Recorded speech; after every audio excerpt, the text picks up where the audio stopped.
তীব্র বাতাসের মধ্যে একদম ফসলের মাঠ থেকে আপনাদের সাথে কথা বলছি। এখানে যত জমি দেখা যাচ্ছে এই সবই হচ্ছে ফার্মল্যান্ড। পিছনে ধান রোপণ হয়েছে, আর এই পাশে আমরা দাঁড়িয়ে আছি। এটা একটাই যে দেখুন ঘাসের জমিতে বাতাসে পাতাগুলো দুলে দুলে উঠছে, যে ঘাসের পাতাগুলো দুলে উঠছে।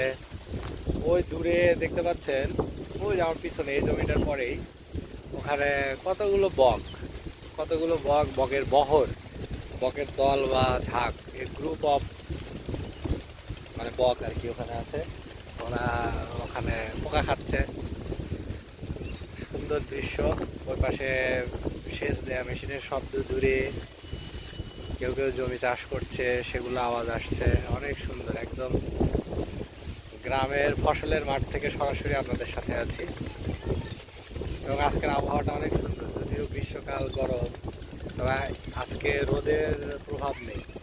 রোদের আধিপত্য আজকে খুব কম, বা থাকলেও সেটা গায়ে অনুভূত হচ্ছে না। কারণ হচ্ছে বাতাসের আধিক্য এত বেশি, মানে বাতাস আধিপত্য বিস্তার করছে রোদের উপরে। রোদ এখানে অনেকটাই আজকে অসহায়, বাতাসের সাথে টেক্কা দিয়ে আজকে জিততে পারছে না।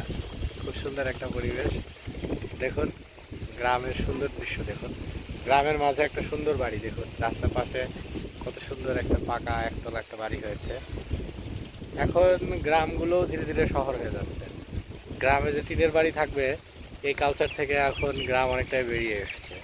শহর ধীরে ধীরে আক্রমণ করছে গ্রামকে এবং গ্রাস করে ফেলছে। শহরের সংস্কৃতির অনুপ্রবেশে গ্রাম এখন বেশ অনেকটা আক্রান্ত বলা যায়। ওই যে দেখুন মেশিনের শব্দ দূর থেকে ভেসে আসছে কানে। ওই যে ওখানে মানে জমিটা চাষ করা হবে, এই সব